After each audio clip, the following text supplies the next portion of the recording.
Welcome back to DMT guys, and welcome to my big 7-day tour of Scotland.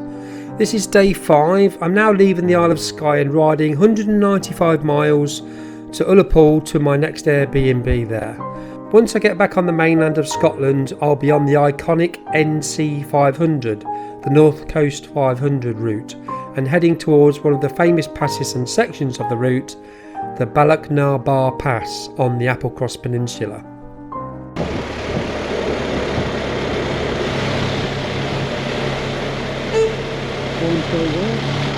So this is one of the little villages prior to getting to Applecross. Another calf there, waterside calf. Yeah, 2 or 3 calves along this section and a couple of little petrol stations if you need to fuel up. Yeah, a nice little village. Prior to getting to Applecross is it's given you a taste as to what this location's like in terms of its raw energy and power and volcanicness and graniteness, and just back to a time that land forgot. It's just amazing. Okay, it's a bit sort of windy and it's 11 degrees. The sun's creeping out in places, but I think that's adding to the rawness of this place. Road to Applecross, Bealach, the road rises to a height of 2,053 feet with gradients of 1 in 5 and hairpin bends. Not advised for learner drivers, very large vehicles or caravans and motorhomes after the first mile. And there's a nice calf there, look, if you wanted a coffee before you went up. The Bealach Calf Gallery. But I'm going to be heading to the Applecross cafe in the town there. Oh, there's some stickers there, look. I need to put my sticker on, don't I? You've got to put your sticker on. Who's that? Beards, Bikes, Adventures, Scousers on Tour. An Irish one. What is it? On an Adventure Before Dementia. Some more over here. Some more recent ones. DMT. DMT on the Applecross sign. Let's get cracking. See what the Applecross is like. So I'm on the single track road now. Is that car waiting for me to come past? That he is, isn't he? Good top man. He's seen me from a while back. Thank you. Cheers, buddy. Maybe he's stopping to have his sandwiches, I don't know, but that's the first car to stop. I've never really given way to a bike before, but I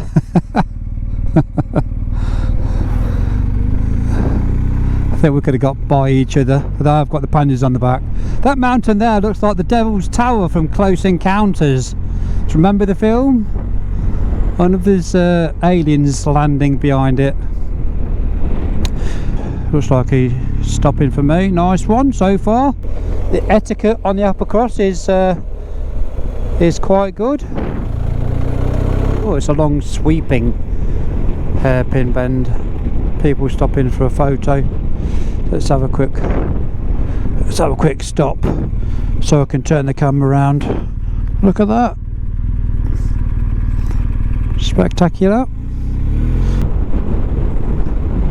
You get it slightly wrong. There's sheer drops. I mean, there's a gully on the right hand side here in most places, and then obviously the bit of a drop to the left. Yeah, a bit of a drop down there.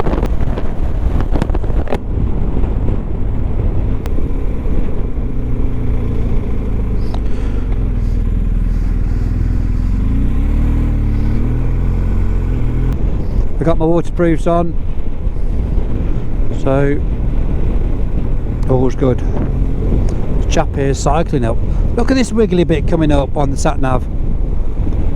Wow, this guy here. Has he got headphones on? Alright chap, fair play to you.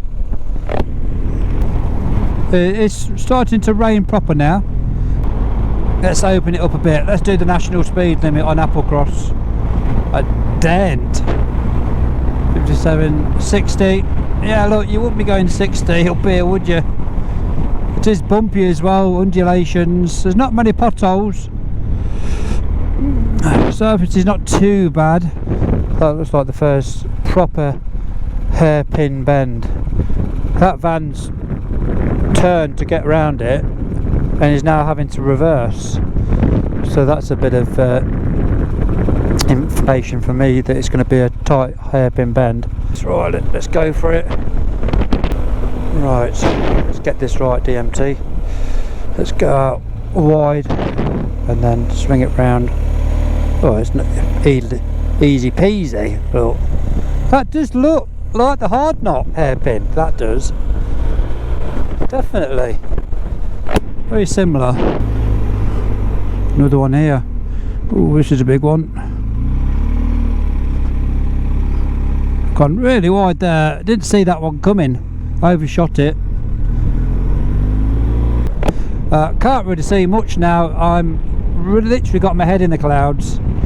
Oh, I've just seen the headlights of that camper van just as I gone past the passing place. Yeah, so they're quite good in terms of frequent passing places. You know, the bits of tarmac where you can pass that. Yeah, so I think if you did go past one and meet somebody halfway, then you haven't got to reverse too far. Some bikers here, what have they stopped for? Alright guys!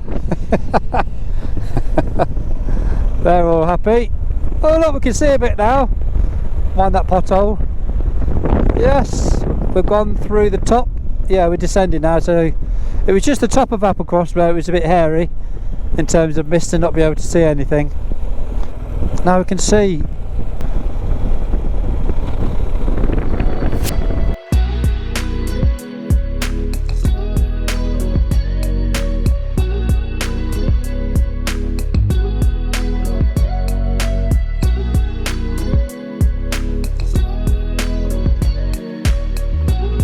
Oh, there it is there, look, cafe entrance. Are they going to make me pay for parking? Petrol station there, look, in Applecross. Yeah, so parking, toilets, ideal. Camper van's going, marvellous. Let's park it next to this Ferrari and that bashes bumper.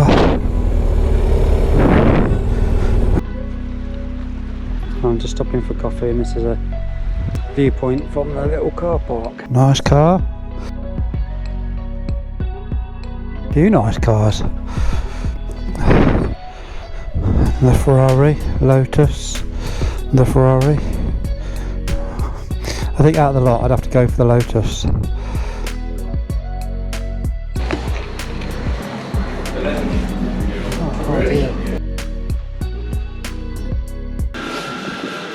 Got to get a seat with a view, haven't you? Swap the view over. Thank you very much. Get to the Ullapool, won't it? Better than like it.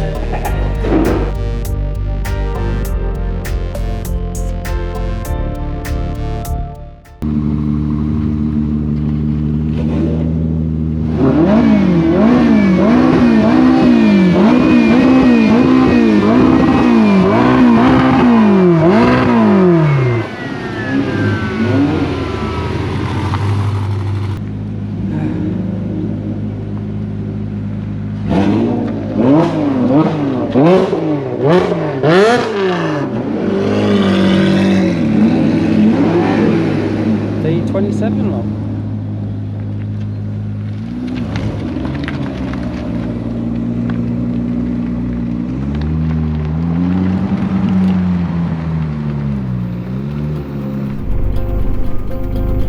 So after a brief stop at the Applecross Cafe, I'm now continuing along the rugged west coast towards Ullapool, which is 117 miles away, so it should take around 3 hours.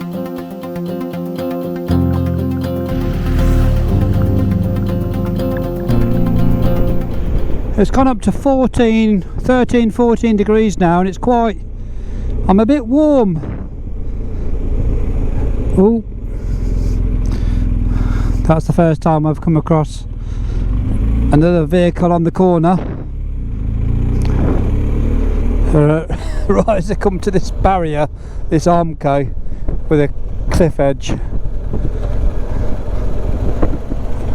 Look at that, stunning. And the sun's out behind me. I was going to stop to take the waterproofs off, but it's quite forecast what the weather's like ahead of me. But I am quite toasty. So I left the Isle of Skye, I think it was 9:30 this morning, heading towards Ullapool, obviously on the cattle pass. But one thing you need to bear in mind, I'm in 3rd and 4th gear, occasionally 5th on the cattle pass. And if you look down at the sat nav, you can see the how it twists round like this. Now I've got another 93 miles to go, and it's not as the crow flies, obviously, but it will take a lot longer than what you think it will, because of the nature of this track, this road.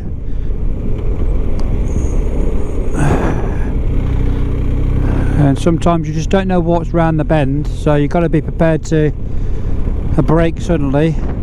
There's a police car coming here, so I shall slow down. His trailer might just take me out because it's coming round a right hand bend. Somebody's moving house. Have a look in the window.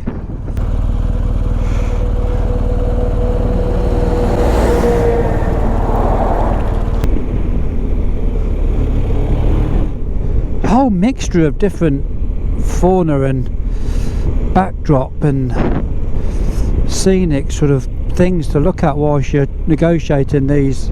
Oh, it's a narrow bridge. Oh, this road's nice. They've resurfaced it. It's the first freshly tarmac road I've come on since I've been, and I'm well past Applecross. Oh, is that it? Is that the end of it? What am I on to here? What's this? So left to Shieldake. Is that the end of the Applecross? Yeah, so that sign up there says Applecross coastal route 24 miles. That was exhilarating. If you've never done it, guys, get yourself on the Applecross. A bucket list ride to do, a coastal route. One of the best coastal routes I've done, if not the best. Trying to think of where else I've done that's as exhilarating as that. Yeah, nothing tops that really. The Gran Canaria coastal road on the west coast, that was phenomenal. I think that's got to be the best one. Yeah, another 80 miles to go.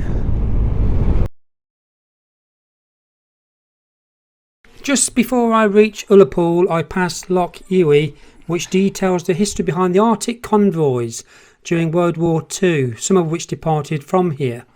This harbour, along with others, played its part sending convoys of ships to support Stalin after Germany invaded Russia in 1941. Over 4 million tonnes of supplies such as tanks, aircraft and other supplies sailed on a dangerous route, passing through a narrow funnel between the Arctic ice pack and German bases in Norway. Many of the convoys were attacked by German submarines, aircraft and warships. Sir Winston Churchill described the route as the worst journey in the world. The Luftwaffe even attacked this harbour in Loch. The remains of AA gun emplacements are still dotted around the harbour. A bit further along this road is the Arctic Convoy Museum. I took a look inside, but filming is not allowed, I'm afraid. Although it's small, it is packed full of artefacts, the history and equipment. Well worth a visit.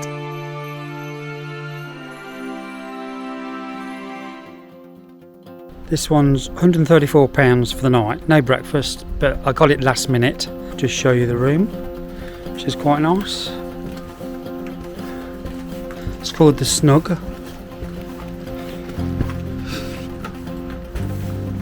It looks quite brand new actually. Ensuite shower room.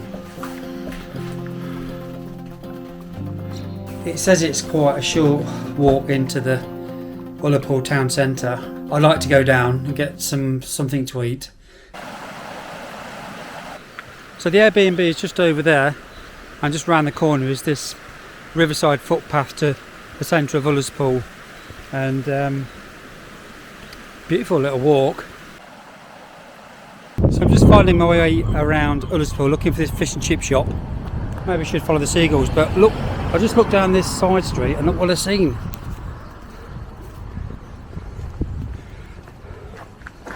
So it's the Caledonian Hotel, so looks like there's a bike group, maybe 2 or 3 bike groups.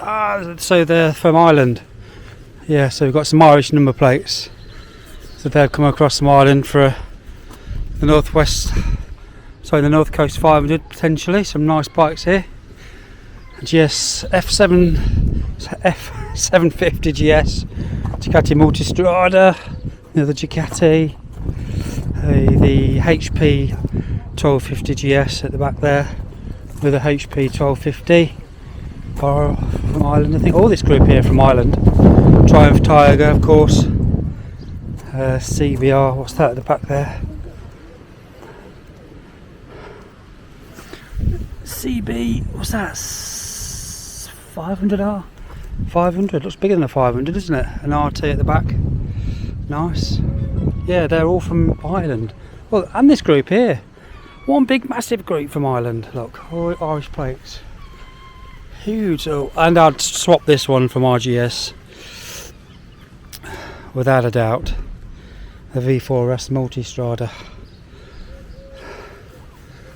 Nice. Look at that. Beautiful. It's like a bike night, isn't it? Without the bikers. So the Caledonian Hotel there. You can always check that out. Somewhere to stop in Ullapool. Let's have a walk round. The ferry service here in Ullapool is primarily for travelling to the Isle of Lewis on the Outer Hebrides. Got a distillery there if you wanted to go there in the daytime. Obviously closed now. I eventually found not 1 but 3 chip shops in the centre, and a tip off from the landlord recommended the Old Boat Inn for fish and chips. So that's where I headed after a long day's riding from the Isle of Skye to Ullapool over the Applecross Peninsula.